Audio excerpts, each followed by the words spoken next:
Hi, Stan here.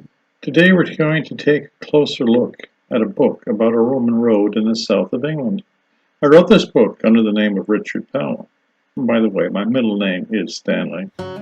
In the first century, the Romans conquered most of Britain. One of the first things they did was build roads. They didn't just build tracks, but solid stone roads, mostly in a straight line. They were so well built that many still exist today. This book is about one of the first.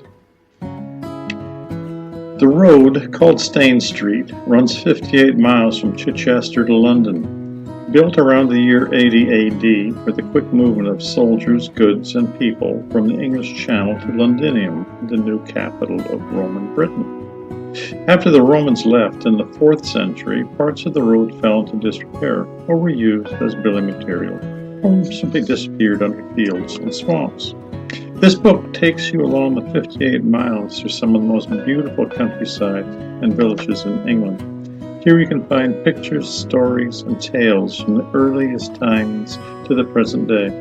Walk in the footsteps of soldiers, kings, peasants, pilgrims, monks, and traders.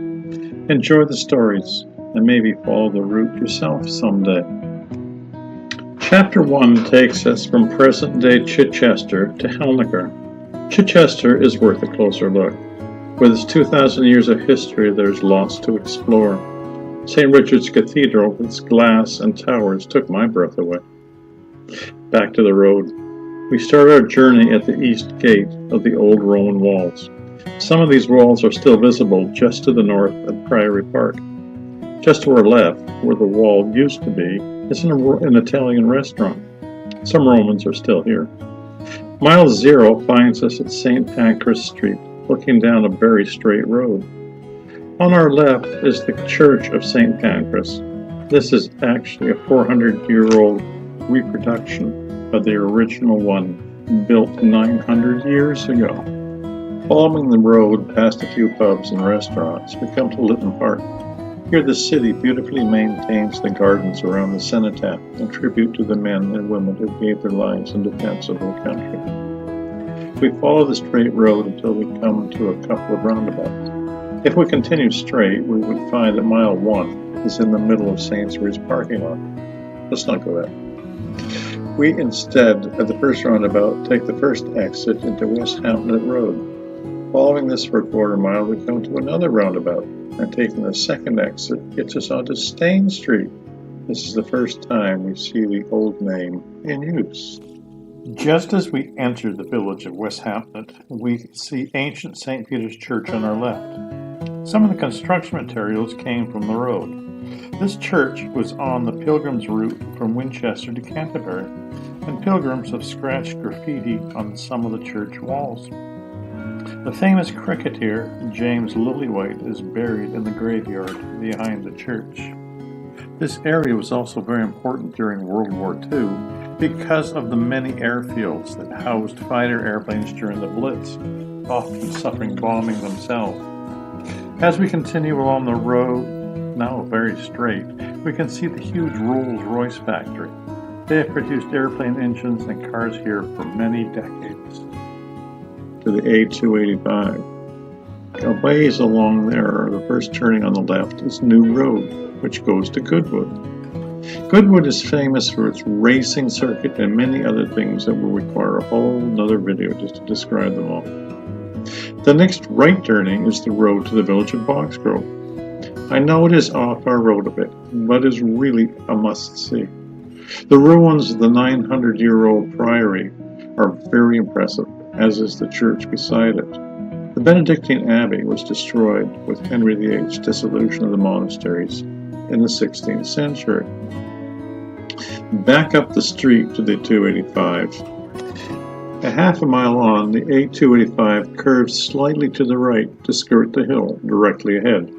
Romans, being Romans, continued straight on. We parked here. This is really a must-see and do. The next half mile to Halnaker Windmill cannot be driven, so must be walked. The trail is known as Windmill Trail.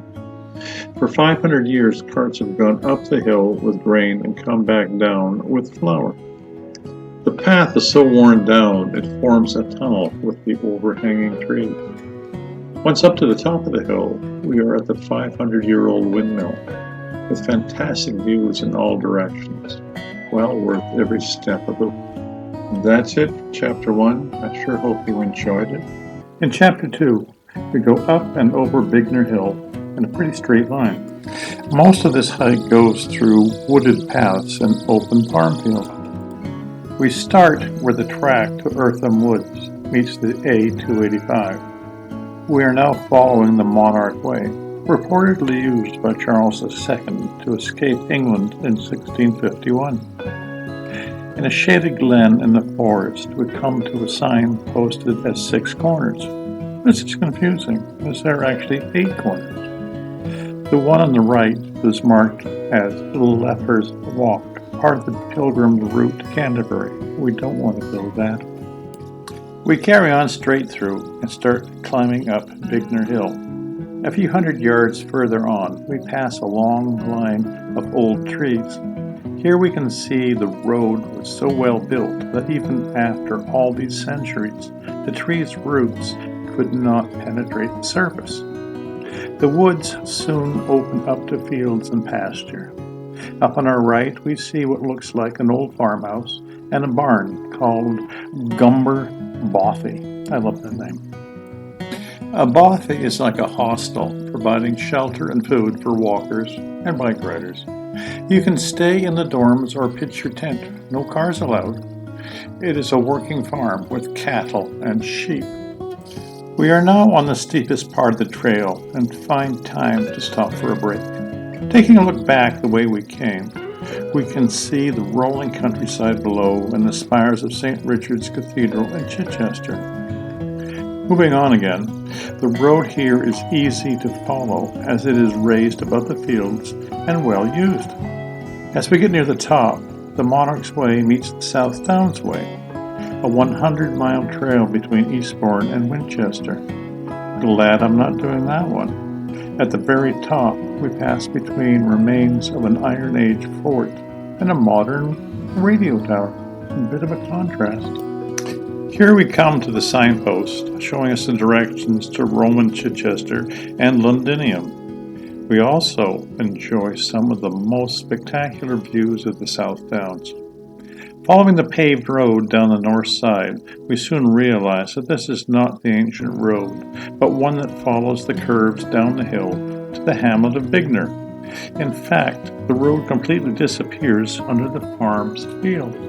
Near Bignor, we find the remains of a large Roman villa. It was discovered by a farmer plowing his fields in 1814, and it quickly became a tourist attraction. The ruins were dug up and protected with thatched buildings. These buildings are now so old that they are listed.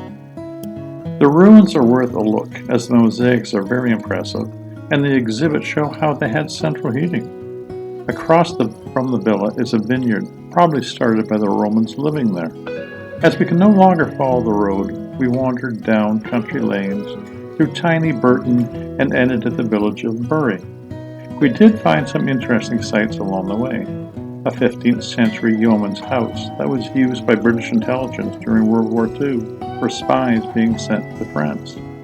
Also, we found Coke's house, which is a 400-year-old country mansion, written up in the Sussex Country magazine by Viscountess Frances Wolseley 100 years ago.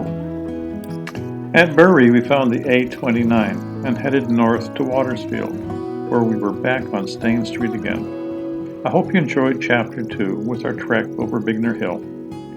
We restart our trek again at the little village of Waterfield. I guess the name says it all.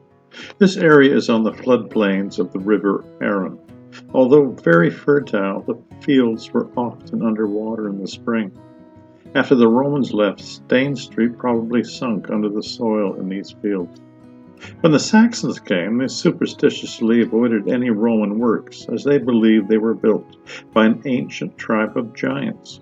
The medieval road was built along higher ground, several hundred yards from where the old Roman road ran. Carrying along to A29 London Road, we come to the small village of Coldwaltham. We take a little side trip. by turning right at Brook Lane. Following the road for about half a mile, we get to the river and the Grantham Bridge. This medieval structure was built in 1294. It was modified to let barges through the canal system. The bridge is historically significant as a Civil War battle was fought here. The buried soldiers' bodies were discovered in 1950 when the village church vestry collapsed. It's also rumored that King Charles II used the bridge while fleeing England. Back to Coldwaltham, where we find the 13th century church of St. Giles. This is worth a closer look, as it has a huge cemetery which has a large section dedicated to the World War I era. And the church belfry is a 1,000-year-old coffin lid, which predates this Norman church, but could have been from a previous Saxon one. When the Victorians restored the church in the 1870s, they installed some amazing stained glass attributed to Charles Kemp, who was a student of William Morris of the Pre-Raphaelite thing. Right at the church door is a massive yew tree, reported to be one of the oldest trees in all England. This tree was supposed to have been old before the Romans came. As we leave Coldwaltham, we cross over the railway tracks and head for the hamlet of Hardham. Here we have all sorts of interesting things to explore. The first of which is the 13th century Hardham Priory, another victim of Henry VIII's dissolution of the abbeys. The Grade 1 listed refectory has been turned into a farmhouse. To avoid a large loop in the river, the Wye and Arun Canal built a tunnel, which has now been blocked up. The boatmen used to lie on their backs on the barge roofs and walk the boats through the tunnel, using their feet on the roof. With the advent of the railways in the 1800s, most canals died a slow death. There were two railway lines running past Hardham, one to Brighton and the other, now abandoned, ran west. Unfortunately, when they built this one, they followed part of Stane Street. That included going right through the middle of the Roman camp, opposite Hardham. From the scattered remains, we know there was some kind of a fort or mancio there, but little else. It was probably a resting stop for troops and travelers, and an administrative center. Not much else off the road can be found. Hardham has one other must-see. The Grade 1 listed church of St. Bothel is a simple, small Norman church, probably built on top of a Saxon one. Some of the building materials are from the Roman times. The church is known for its wall paintings. The frescoes are believed to have been painted by monks from Lewis around 1100 AD. They are well preserved because they have been whitewashed for centuries, and only discovered during renovations in the 1800s. There are other similar paintings around Sussex, but none as complete as these. A special note as we leave Hardham village, there are several examples of houses that have been in use for hundreds of years. The white timbered Elizabethan one with low doors and windows is of special interest. Well, that's it for Chapter 3. Traveling from the floodplains, we cross the River Arun to get to Pulborough. The first bridge here was the Roman one built on Stane Street. The river has always been a source of activity. There are records of a ferry here in the medieval times. Finally, in 1785, a stone bridge was built. If we pull over to the right, just before we get to the river, we will find the older one, known as Swan Bridge, no longer in use. The new Swan Bridge, built in 1963, is the one we use to cross the Arun. The bridge was named after the hotel and pub, which was just on the other side of the river. Unfortunately, this beautiful old hotel was finally demolished in 2002. Just over the bridge, before we go into the town, we're going to take another little side trip to yet another bridge, this time to one built in the 14th century at Stockton, over the River Rother. I love that name. At the roundabout, turn left and follow the A283 for about a half a mile. Watch for the signs people down to the river and park near the pub. The bridge was once an important link between Winchester and Canterbury. The arch in the middle is higher as was raised for canal traffic in 1820. Climbing up onto the deck, we see that it is only one lane wide. There are little pockets designed for pedestrians to avoid being run over by the carriages. Some of the scrapes on the walls were made by tanks in World War II. If it's a nice day, take a break at the pub for a drink or a meal and enjoy the view of the river and this ancient wonder.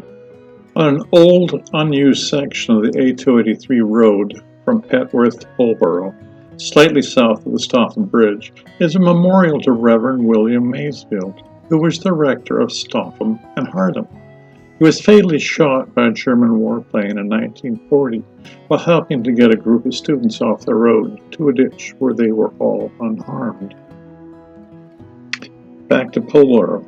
If we follow the A283, we get to the town center, where there are over 100 listed buildings.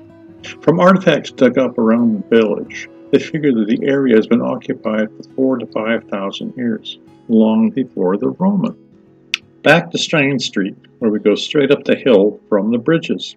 The road goes through a gap in the ridge with high banks and trees on either side.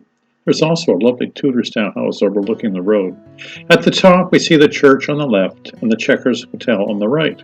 The hotel was a coaching inn in the previous centuries when this was a turnpike road. The Norman church was built on the remains of a Saxon church, which was probably built on the remains of a Roman temple. As this was the highest point in the village, it was the easiest to defend. After Chichester, it was the most important Roman site in Sussex, having a large villa, a temple, baths, and many houses. Pulborough was very busy during World War II. It was considered the next line of defense should the Germans land on the Sussex coast. There still remains of concrete defense bunkers scattered around. In the church is a plaque from the Peckham schools thanking the village for its kindness shown to the many evacuated children during the London Blitz. For many of them, it was the first time they'd ever been out of the city. Some were sent to the countryside along Stane Street, where they learned about farming. That's it for this historic town. As we leave Pulborough, we descend Bignor Hill out of the South Downs and head through the flat farmland towards the North Downs. Following Stane Street, which runs almost dead straight here, past Billy's motorcycles, we come upon an old classic roadside trucker's cafe. The decor is basic, but the food is good, especially if you like a good fry-up. Just past the cafe, we had to be quick to catch the distinctive sign for the hamlet of Gay Street. You gotta love those English names. Stane Street has always been busy with horses. Mounted Roman soldiers, Saxon warriors, farmers with carts, stagecoaches, and now thoroughbreds. Just down the road is a thoroughbred sanctuary. Here, retired racehorses are retrained to be riding horses, companion horses, or looked after as retirees. They rehome as many as they can. If you like horses, this could be worth a closer look. Just after this, we cut through the middle of Chichester College's Brinsbury campus. This is farming country, and where better to put a 750-acre agricultural college. They teach farming, forestry, and horticulture. And they also have a plant shop if you need something for your garden. Next, we come to the Hepworth Brewery. This is one of my favorite stops. They have a great variety, and if you're not sure, you can try samples from their casks. They have a gluten-free ale, and if you're here around Christmas time, try their Noel Christmas ale. Not all Roman roads run dead straight. 2.5 miles north from Pulborough at Toddshurst Farm, the road bends 7 degrees towards the north. The Romans weren't stupid. Following the route they were going would have taken them over Leith Hill, highest point in this area. As we pass through the hamlet of Abersing, we notice that the road takes a slight jog to the left, putting us closer to the Blacksmith Arms pub. Maybe that's a hint. The better explanation is that when they constructed a malt warehouse on the right, they used the road as a foundation. They were converted into cottages about 100 years ago. That says something about the role in road construction. Another mile down the road, we come to the old village of Billingshurst. It has been an active centre since Roman times. Hurst is a Saxon word for hill, and the one here has the 950-year-old Norman St. Mary's Church sitting on top of it. The distinctive high spire makes it visible for miles. The village was founded here because of the fertile soil and access to water. Like Pulborough, Billinghurst benefited from the road, then the canal, and finally the railway. The quiet, prosperous village still has many old buildings. A couple of miles southeast, in the village of Coldwaltham, we find a curious piece of history. The Quaker meeting house called Blue Idol. The name comes from the fact that in the past, sometimes stucco is blue and not white. Idle is a misspelling for the word idle, because the house was unused for many years. In 1682, William Penn sailed to America with a boatload of Quakers.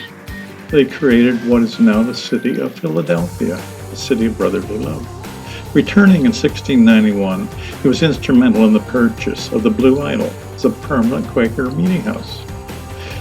The British and American Quakers have been intertwined ever since. Back on Stane Street, we pass through the hamlet of 5 Oaks. I couldn't find an oak anywhere. Then we come to the village of Slinfold. As with so many pretty villages across southern England, life changed with the introduction of the railways in the 1860s.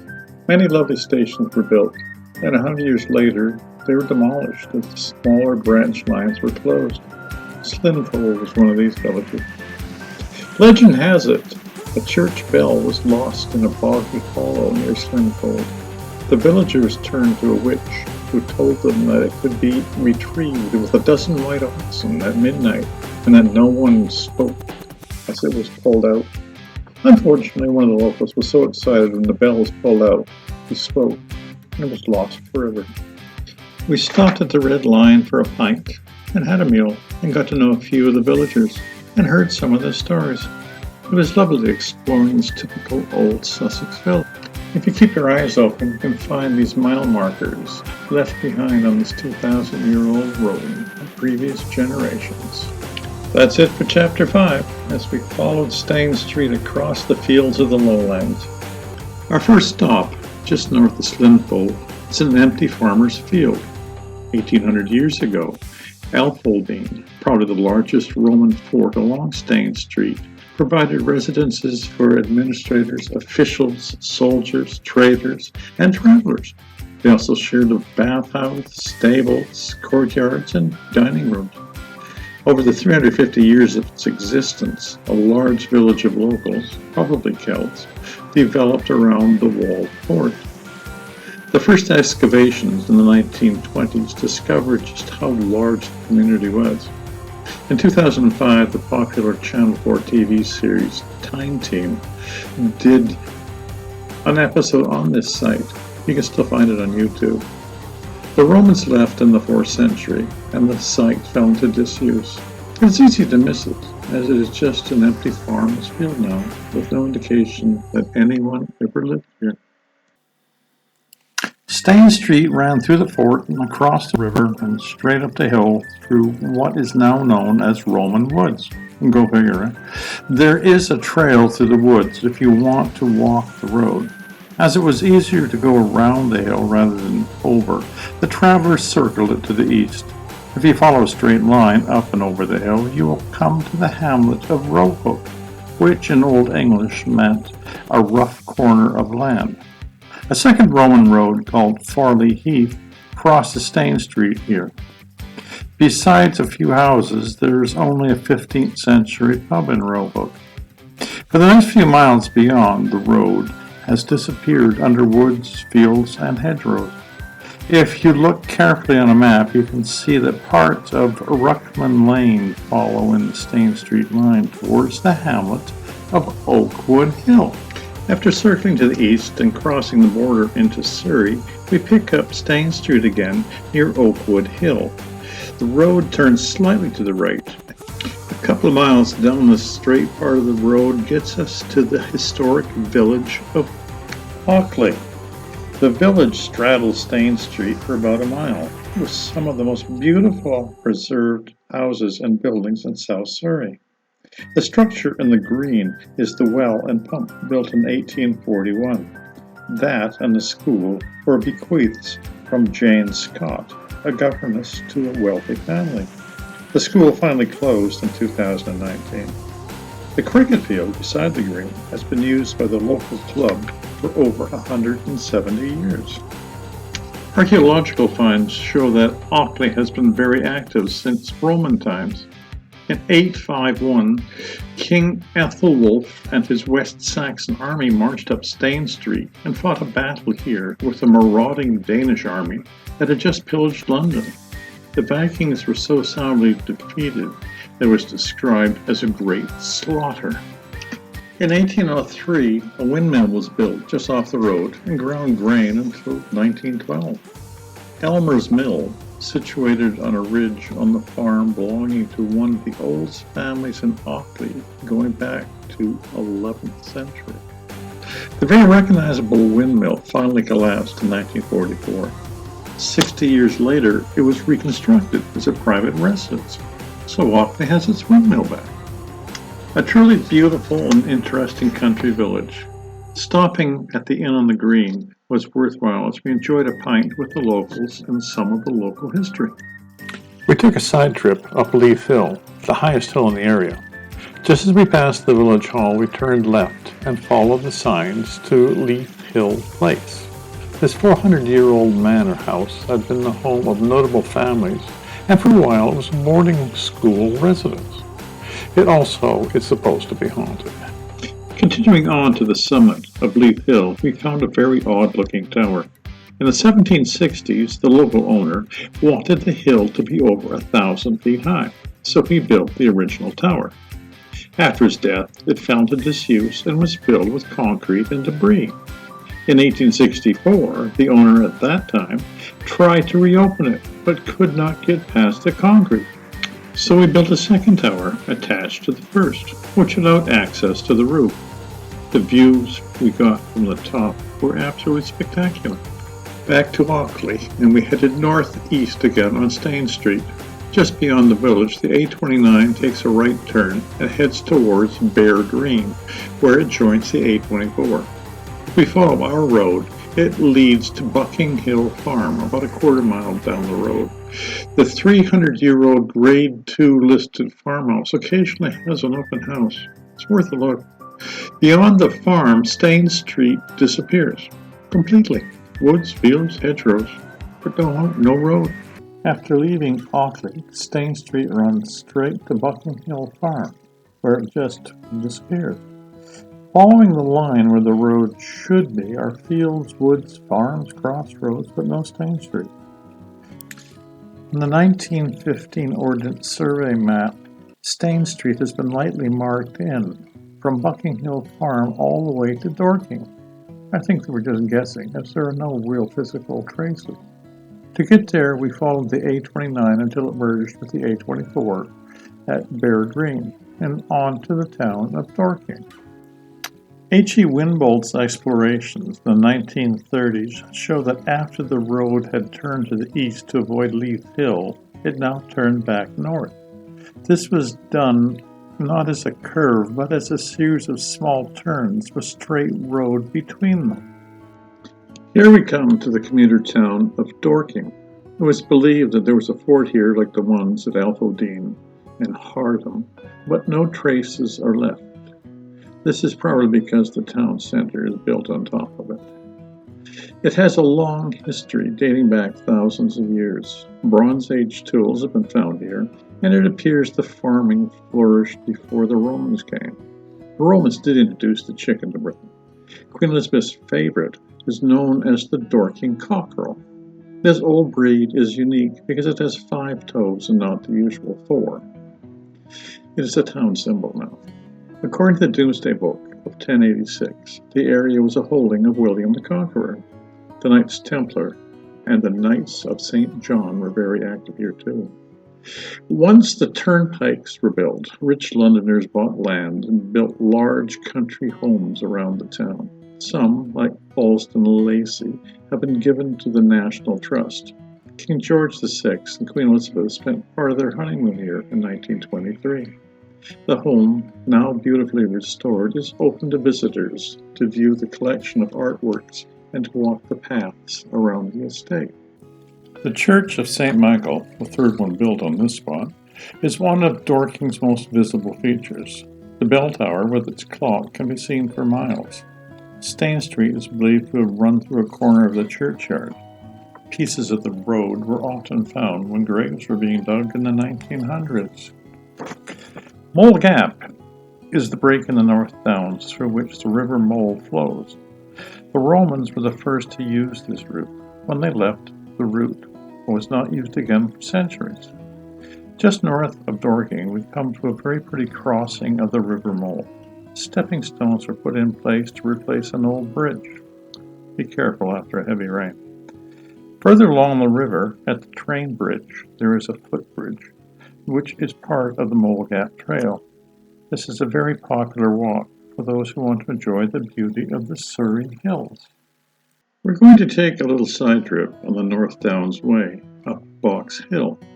The National Trust maintains the trails and facilities on the highest hill in the North Downs.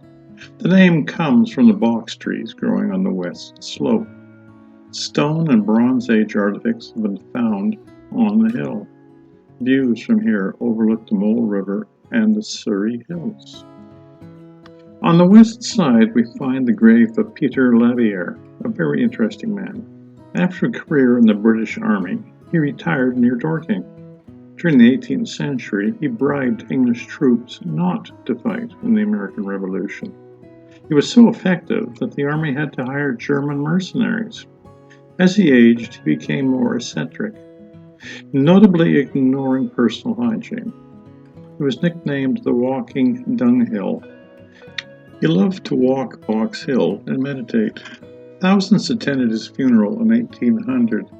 Believing the world was topsy-turvy, he was buried head down with no religious ceremony. That's it for Chapter 7. Heading north from Dorking, we stick to the A24, which is probably the route Stane Street took. But other than finding a few 4th century coins, there is no trace of the road. Old records show that there was an 18th century toll gate near the Beehive Public House near the river. This is where the Pilgrim Way crosses Stane Street. This Winchester to Canterbury Trail is the best known pilgrim track in England. Hilaire Belloc called it the Old Road in his 1904 book. Also crossing here is the East-West Roman Road, which follows the Bronze Age Road along the North Downs. Traces of a Roman bridge were found where we crossed the River Mole at Bulford Bridge. We are now in the Mole Gap.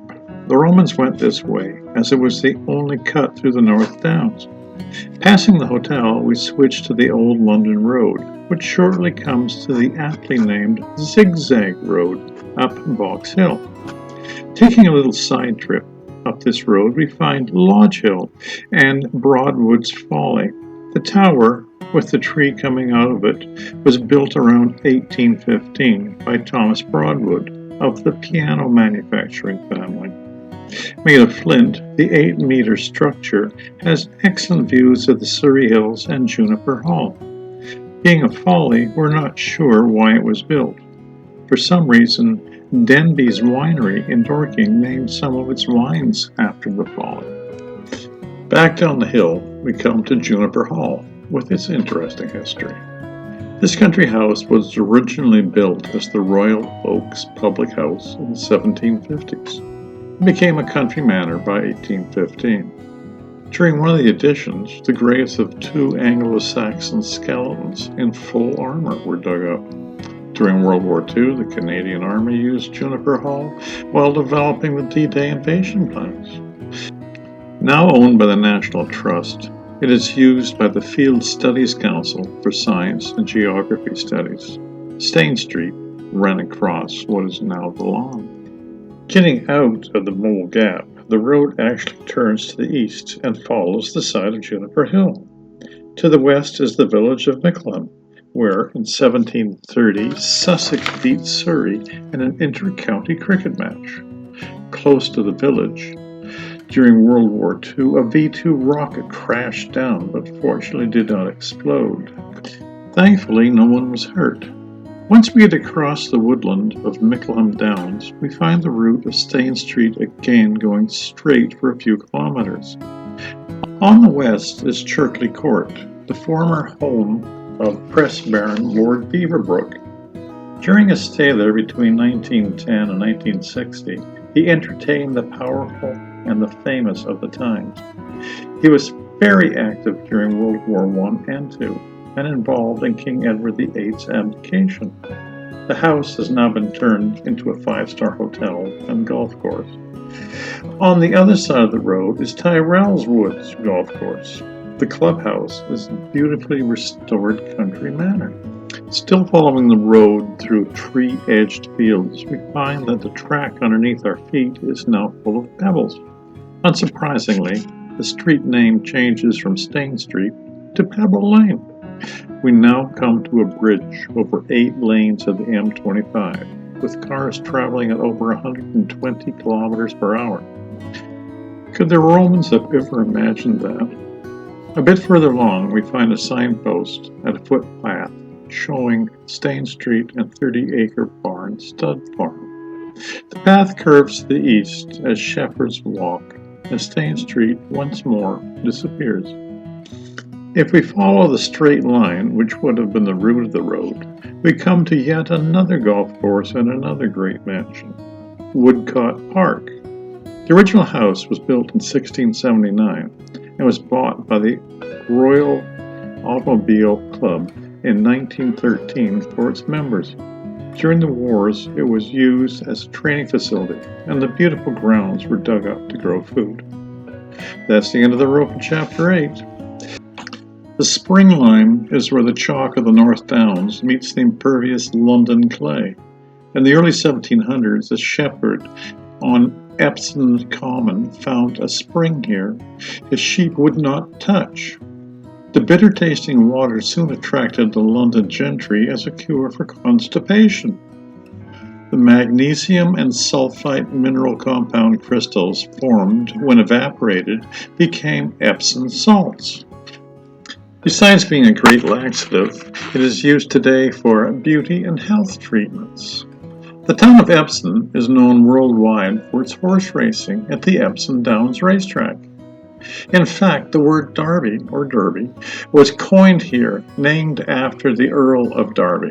Since 1780, the 1.5-mile Epsom Derby has been run on the first Saturday in June, drawing the rich, royal, and famous from all over the UK and abroad.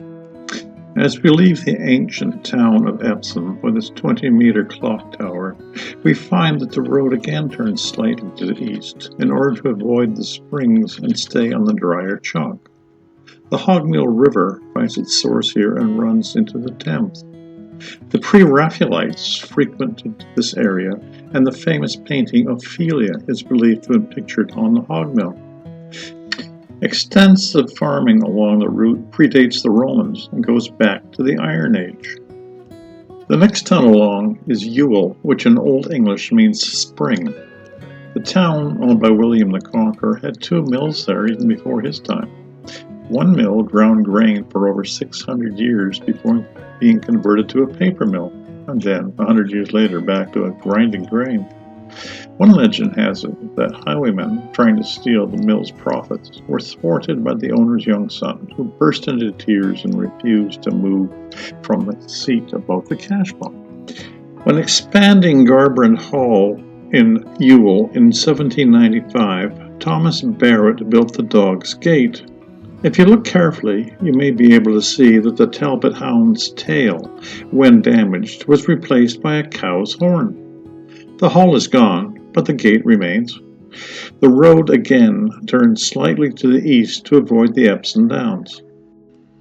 It disappears under St. Mary's Church, well known for its central heating explosion in 1973, which destroyed part of the church itself, including its very valuable organ.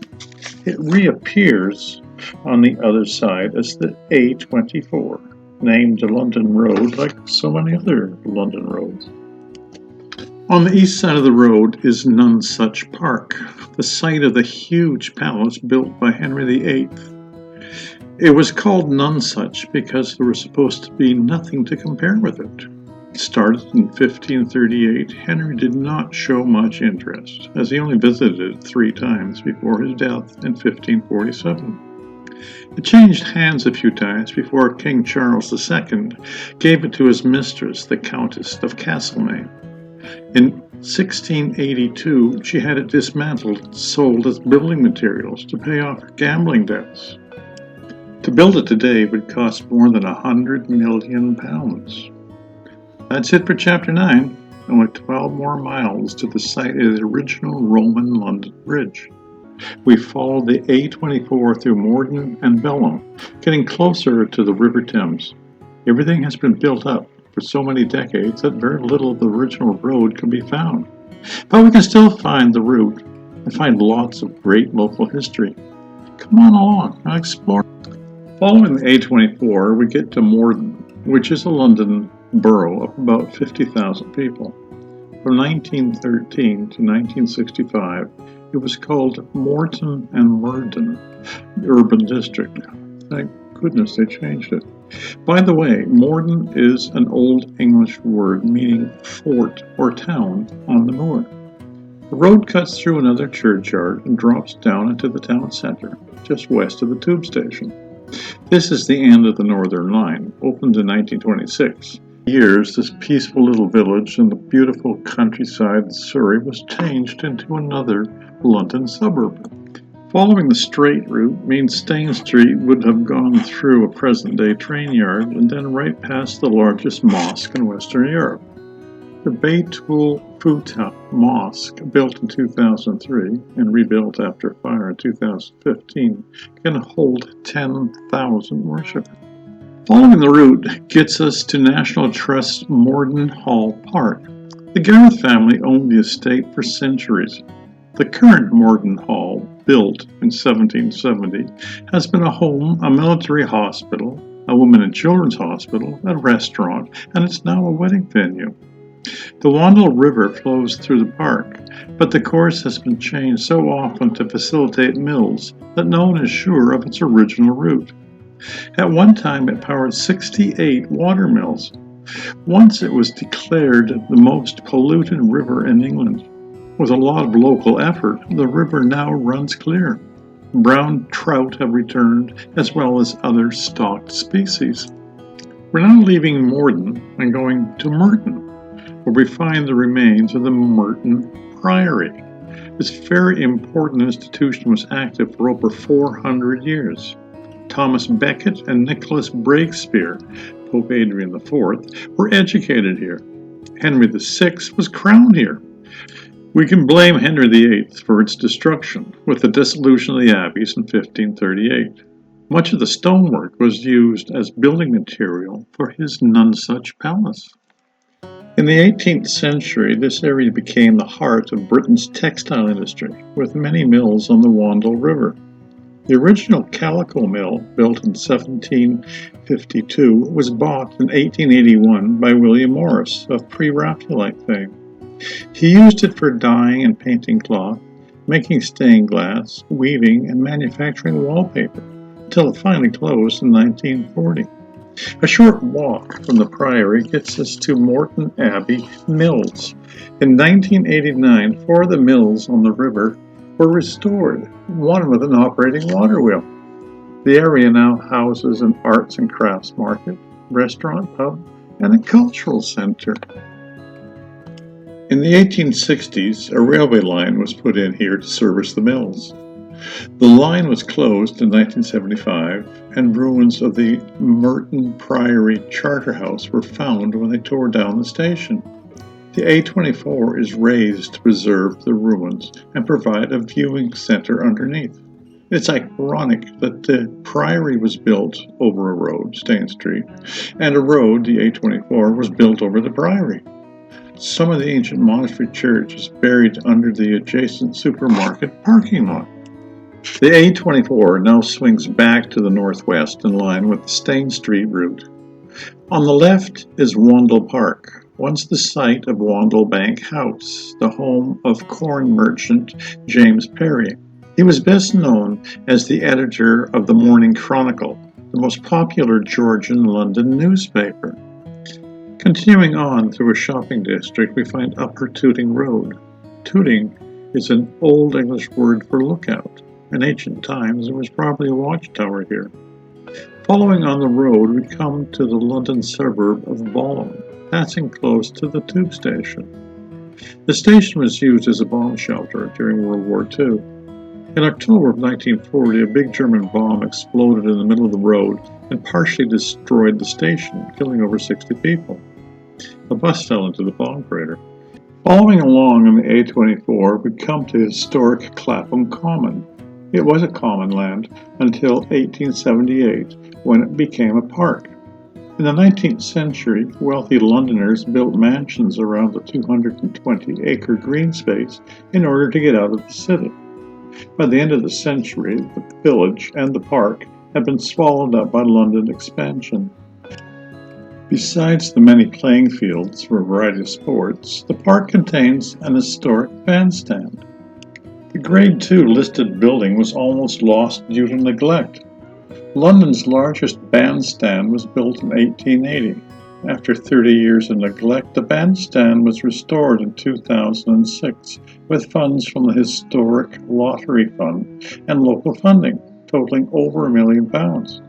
The facility in the center of the park attracts summer concerts with music from swing bands, jazz groups, brass bands, and more. After passing Clapham Common, the A24 becomes the A3, Clapham Road, and heads through England's largest Portuguese-speaking area, known as Little Portugal, and on to Kennington Park. Originally known as Kennington Common, this park was the site of public hangings until 1800. Cricket matches were recorded here as early as 1724. It was also famous for its history of large public gatherings, for everything from public orators to protest marches to musical festivals. In 1967, the Lambeth Archaeological Society seems to have found evidence of Stane Street while they were digging up an old playing field. Carrying right along, the road name changes to Newington Butts, deriving its name from the medieval village and the ancient butts used for archery practice. The 16th century theatre there was known for putting on some of the earliest Shakespearean plays, predating even the Curtain Theatre. Newington Butts is also the birthplace of Michael Faraday, the Victorian scientist who is best known for his work on electromagnetism. His memorial, a Grade II listed building, was built in 1961 in the middle of the Elephant and Castle Square. Fittingly, it contains an electric substation. Stane Street would have run very close to this. The area got its name from the Elephant Lodge mentioned in Shakespeare's Twelfth Night. After circling the memorial, the A3 again lines up with our Roman road as it passes through Borough, which was the first London borough. Here we find Tabard Inn, which was the medieval assembly point for pilgrims headed for Canterbury Cathedral. This was where Chaucer's Canterbury Tales started, and another literary connection is the St. George the Martyr Church, which is mentioned in Charles Dickens' Little Dorrit. We finally made it, folks, to the end of the road at the River Thames. The Roman Bridge was just east of the current London Bridge. There have been many London bridges, starting with the Roman one, which was a pontoon bridge. It was built to connect the northern part of the Roman colony. Its existence attracted a small town of traders on the north side of the river and was named Londinium. This soon became the Roman administrative center, and roads were built out in all directions. After the Romans left, the town and bridge fell into disrepair. The river was the boundary between the Saxon kingdoms of Wessex and Mercia. A few wooden bridges were built and destroyed, depending upon the political climate. The first stone one, opened in 1209, took 33 years to build. It was between 800 and 900 feet long, supported on 19 arches sitting on the riverbed. For 350 years, the severed heads of traitors and criminals were displayed on spikes at the South Gate, William Wallace, Braveheart, being one of the first. By the 1350s, congestion grew to the point where it would take an hour to cross. At this time, there was over 100 shops and houses built on the bridge. They had a tendency to burn once in a while, which further delayed traffic. They were demolished by an Act of Parliament in 1760. Finally, the 600-year-old bridge was replaced by the Victorian version in 1831. It had 5 stone arches and could carry 8,000 pedestrians and 900 vehicles per hour. It was later widened from 30 feet to 43 feet to handle even more traffic. In 1968, the bridge was sold to an American for $2.4 million, dismantled and reassembled at Lake Havasu in Arizona. He may have thought he was getting Tower Bridge, which is far more impressive. The current London Bridge, built of concrete and steel with only 3 spans, was opened in 1973 by Queen Elizabeth. That's where we are today, from a 2,000-year-old wooden pontoon bridge linking the British Roman Empire through a small town to a concrete bridge with lanes for cars, buses, bicycles, and pedestrians in the middle of a massive city. Stane Street has gone through many iterations. In the 1700s, travelers going to and from the South Coast could take the luxury stagecoach, the latest in transportation. Coaches ran to Arundel, Pulborough, and Chichester. Their route covered much of what was Stane Street. By the end of the 19th century, trains had replaced most of the stagecoach routes, and Stane Street was no longer needed. In the last 100 years, the automobile replaced much of the train traffic, and the old Roman road is now once again being used. So ends our journey on the 58-mile road from Chichester to London. Many different feet have walked or ridden this route and left a lot of history. I hope this book has put a little life into the scenery and given you appreciation of the people and places that passed before. If you get a chance, try exploring Stane Street for yourself. If you enjoyed the ride, please press like and leave a comment. Let your friends know so they can explore the road too. Our next series is about the Sussex Coast Road, the A259, which runs all the way from Rye to Chichester. Come and explore with us. Look at the villages and the cities along the way. Check in their history and find out more. Press subscribe and we'll let you know when it's coming out. That's it for now. Thank you for joining us for this ending chapter of the Stane Street. I hope you've enjoyed it. Please pass it along to your friends if you did. Let me know in the comments below if you have anything to say. This is Stan taking a closer look. Bye for now. See you next time.